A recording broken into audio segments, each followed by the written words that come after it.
Makes a driver down the outside, but Yellow Brick in full flight, well clear, and it's all Yellow Brick. Yellow Brick is too good, it's won it by 2.5. Matty, firstly, welcome to the Gold Coast. You've made the move in the last week. We're in front of the stable star Yellow Brick, who's also made the move down here, and welcome to the Gold Coast Turf Club. Thank you. Yeah, it's an honour to be here, and I'm absolutely thrilled to have 20 horses here, especially to have Yellow Brick down here. You know, he's obviously our headline horse. We've had a lot of success with him, so I was very, very happy when Dad gave me the all clear to take him down here. I obviously ride all his work, so it was probably always going to happen that he'd come down here with me. But yeah, it's been great. Everyone's been so welcoming. We've really enjoyed the first few days here, so hopefully it keeps getting better. Feels like I could do the interview with him the way he's going at the moment. He obviously had a sort of interrupted preparation in Sydney, but you must have been delighted with how he went in the 5 Diamonds at his last run at the back end of last preparation. Yeah, look, third time lucky down in Sydney that time. And yeah, the horse raced out of his skin. You know, we were handed the visitors draw in the 5 Diamonds, but, you know, Jason Collett did the best that he could with him. And yeah, the horse raced enormous. It was probably up there with one of the runs of the race. He did all the hard work early and then was wide and he was still there to fight out the finish. He was there for a long, long way, and they only got him, you know, probably in the last 20 to 50 metres. So we were super proud of the horse. He's down there fighting with the best, and he measured up. You've always sort of felt that 1,800 or 2,000 metres is not beyond the realms, but now you come back and you freshen him up for a Magic Millions target.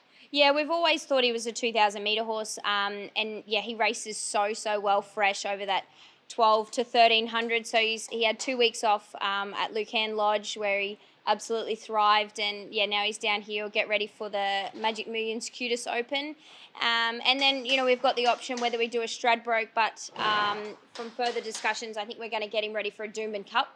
We believe that's going to be his grand final for the Queensland Carnival. So we haven't really looked much further than those 2 races. So what happens in between them, we'll just see how he pulls up after the Magic Millions race. Just explain to us, like here, he's got such a great temperament, but things have sort of gone wrong with travel to Sydney with his two trips down there previously. Yeah, he's things just didn't go to plan.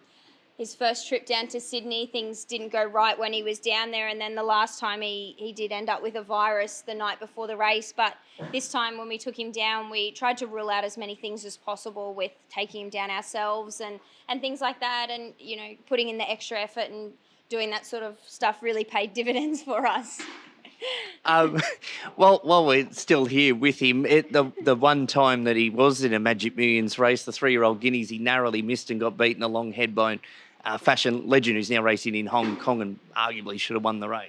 Yeah, look, that was a tough watch to say the least. But, you know, with the incentive that Magic Millions have with the ladies bonus, it felt like we won the race. So, you know, we went down by the narrowest of margins, and, you know, he's probably should have won a lot more races than what he has won. But, you know, he's always there in the finish, and we know exactly what we're going to get when we take him to the race. He's so honest and always tries. So what's the plan with him now? Will we see him in a trial pre the Magic Millions Cutis race, or will he just have a jump out or something like that? Yeah, he'll have a trial. And typically when he was trained in Toowoomba, he has an exhibition gallop. So I'll probably tee it up that I'll give him a look around here at one of the race days. And, yeah, but he'll have trial, maybe even have 2 trials and an exhibition gallop. But with only having the 2 weeks off and from such a big campaign that he had last time in, he comes up very quickly and he feels great underneath me. He's really enjoyed being here. He's been pig rooting and squealing going on the track every morning. So, yeah, I think he's loving the coast life just as much as I am. The Gold Coast lifestyle. Some of the other horses in the stable heading towards the summer carnival. We had Bo Dazzler race in the City to Surf. Obviously, he's a frustrating horse at times where he can just completely show no interest, but and that looked to be the case at Doomben on Saturday, but his last 200 metres, he was just as strong as anything else and through the line. A Grand Prix now looks a likely target for him. Yeah, you know, as you can see, like we've always thought he's a 2,000 metre. We bought him as a Derby horse, so he'll race in the Grand Prix, and then we'll most likely give him a little bit of a break or have a look at potential options in New Zealand with their carnival that's going on. He did travel so well there last year, so potentially there's those options, and then we'll get him ready for a derby. And there's a few horses here in the stable that we're going to try and hopefully have run Magic Millions Day. I'd ideally like Red Wave to win the shootout to get the wild card into the staying race on Magic Millions Day. And we've got a few other. It's ridiculous.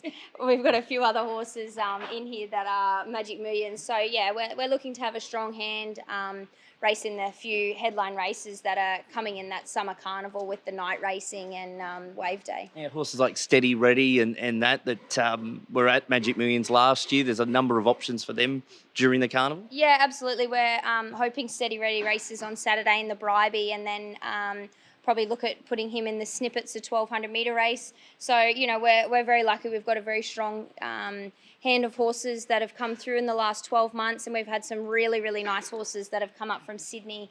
We've been lucky enough to acquire into our stable. So, yeah, watch this space. There's some really nice horses going to come out. Just tell us about the move, Maddie. Is it something that you and your dad had sort of been looking at for some time, and then the complex was obviously built here? Yeah, I've sort of had it in my head, a bit of a 5-year plan, that in 5 years when I started training with Dad, that I would like to have a stable set up somewhere else. And this year clocked over to 5 years. And when we had such a great... See you, Dad, I'm out. Yeah, not quite. But when we had such a great winter carnival, there were a few options flown around, and Dad and I spoke about it, and some really important people in our stable and connections to us. They said, well, if you don't do it now, when are you going to do it? So we contacted the club, and it's just kept going from there. But I'm so glad we made the move. It's a big step in the right direction for my career, we feel, and you never know, one day hopefully the whole stable might be down here.